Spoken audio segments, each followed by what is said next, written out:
You know what's really getting to me about these 49ers right now? It's not even one single name. It's the feeling that the phase where this team could lean on raw talent and just hope the rest sorted itself out is over. Because this roster is still dangerous, still loaded, still built with guys who can flip a game in a heartbeat. But it's getting to that point where it has to decide how it wants to win. With more control, more depth, more guts in the supporting pieces. That's what this conversation is about today. A special teams detail that feels off, a backfield that still needs real breathing room for McCaffrey, a massive possibility in the secondary, and an open situation that could still turn into an asset. So hit like and subscribe right now, because the Niners are not just moving pieces around, they're choosing what kind of team they want to be. And I'll be honest with you, when the conversation around the 49ers lands on a position like kicker, the first thing fans feel is not curiosity, it's trauma, it's frustration. It's that instant reaction of, please don't make us live through this again. And I get it, because that position left a scar too recently for this fan base to hear that kind of news and stay calm. The hard fact is this: San Francisco extended Eddie Piñeiro this offseason on a hefty deal for a kicker, 4 years, $17 million. Then not long after that, Aaron Wilson reported that the Niners were at Houston kicker Ethan Sanchez's pro day. And just like that, the discomfort hit. Because from the faithful's point of view, it feels contradictory. If the team paid Piñeiro to be the answer, why are they already spending time looking at another kicker? But here's where it gets interesting. I don't think the best read is panic, and I don't think it's instant buyer's remorse either. I think it's method. And method matters when you're talking about a real contender. Piñeiro's contract, especially with guaranteed money in 2027, pushes hard against the idea that San Francisco is already planning a change of direction. And the draft context keeps the whole thing grounded too. Ethan Sanchez looks a lot more like a late-round flyer or priority undrafted free agent than somebody you'd burn real capital on. Especially for a 49ers team that is not exactly swimming in draft picks. So what are we left with? Function, contingency, insurance, a backup plan. And honestly, if this team is serious about turning potential into results, that mindset matters. It's not flashy. It won't win the headline battle, but it's exactly the kind of detail work that keeps you from taking a stupid loss in a massive game. And that's why this story is both annoying and revealing. Fans hear kicker and think ghosts. The roster may be thinking margin for error, and real contenders live in that world. They trim risk in places where everybody else just sees noise. Now, if that mindset applies even to specialists, then it gets way more serious when you look at the offense. Because over there, this isn't about old scars. It's about future wear and tear knocking at the door, and it's knocking on the door of the most important weapon this team has. And that's where the conversation gets dangerous for the rest of the league. Because now we're not talking about adding a body just to add a body. We're talking about giving this offense its elasticity back. Christian McCaffrey is still one of the most devastating players in football, but there's a huge difference between using a weapon because it's unstoppable and using that same weapon into the ground because you don't fully trust what's behind him. That's exactly why the Austin Ekeler possibility has some real juice. The setup is already there. Brian Robinson Jr. left in free agency and signed with the Falcons. At the same time, the 49ers keep saying they want to reduce McCaffrey's workload. But last season, what they said and what they did not fully match. And Kyle Shanahan basically told you why at the league meetings in Arizona. When Christian is on the field and he's pulling coverage, he changes what the defense can even think about doing. He is not just a running back. He changes the math of the play call. So this is not just about bringing in a backup. That's way too shallow. What makes Ekeler interesting is the role. If the issue with the previous backup was that he gave you more downhill pounding but less receiving threat, then Ekeler attacks the exact area that keeps the structure of the offense alive. Even with the age, even coming off an Achilles injury, he still has the kind of pass-catching history that forces defenses to respect the backfield. And that matters in a system where taking the starter off the field can't mean shrinking the playbook. That's where this opportunity starts to really breathe.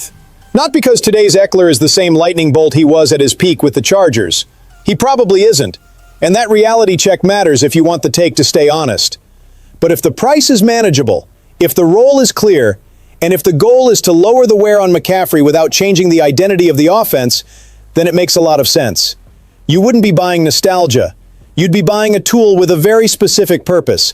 Keep the pass game threat alive out of the backfield when McCaffrey needs a breather.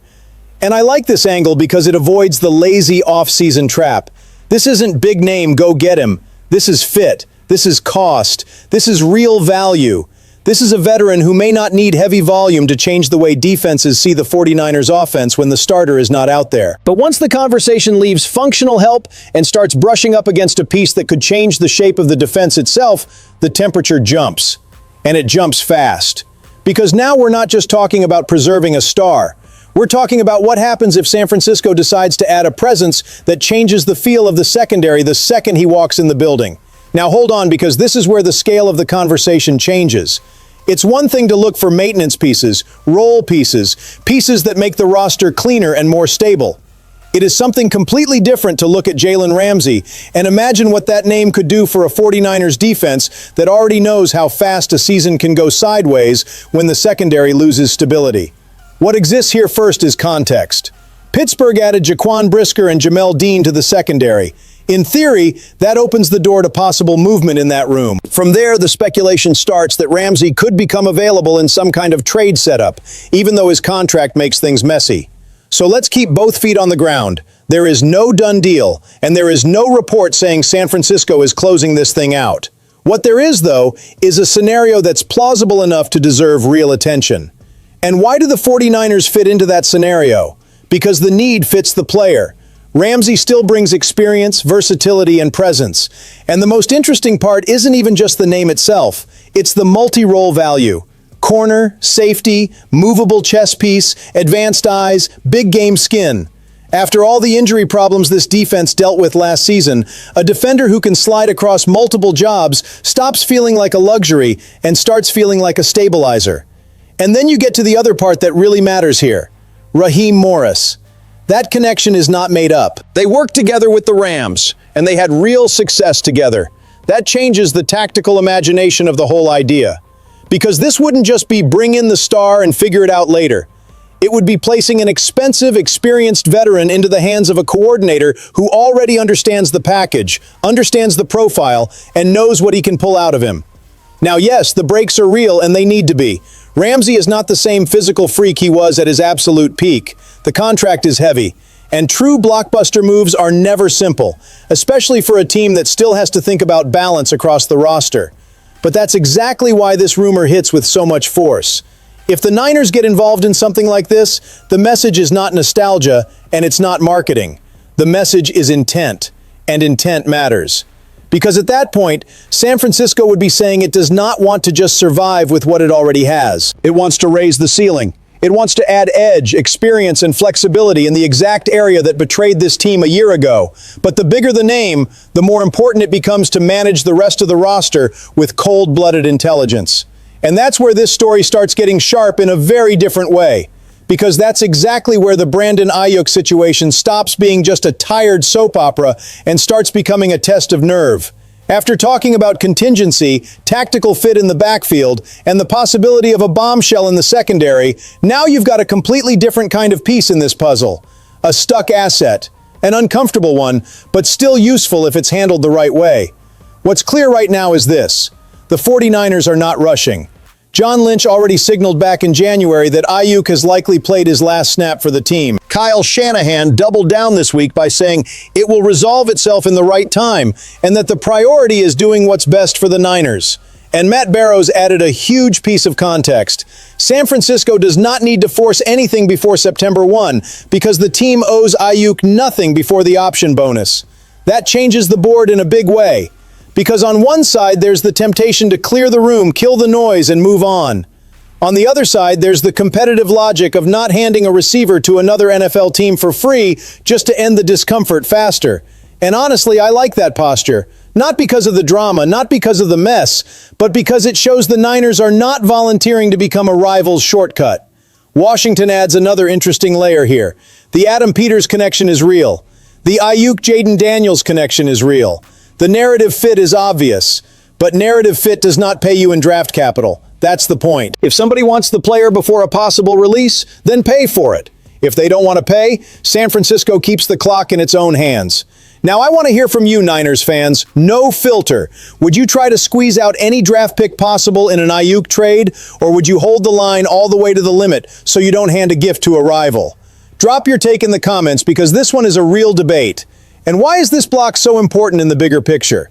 Because it shows that turning potential into results is not just about adding names. Sometimes it's about not messing up the exit. Sometimes it's about not losing value. Sometimes it's about knowing when to wait. And decisions like that can matter just as much as a flashy addition. The problem is, waiting comes with its own price too. And when a team is holding open multiple paths at once, sooner or later it has to choose which one is going to define the season. So now look at the full picture. Caution, even in special teams. A search for real function behind McCaffrey. A possible explosion in the secondary. And a delicate asset being handled without panic. That does not look like a team that's lost. It looks like a team choosing how it wants to compete once the calendar gets ugly and excuses run out. And that's where I want to close this in a different way. The biggest risk for the 49ers may not be a lack of talent. It may be choosing the wrong type of move. Spending energy where the impact is small, hesitating where aggression was needed, or confusing a big name with the right adjustment. Because this roster has already proven it has potential. What it has to do now is turn its read into action, and turn that action into results. So subscribe to the channel and tell me this. What is the right path for the Niners right now? Attack the market hard, protect value with cold blood, or balance both without losing the team's identity? Because to me, San Francisco is not just choosing pieces anymore. It's choosing what kind of season it's going to have.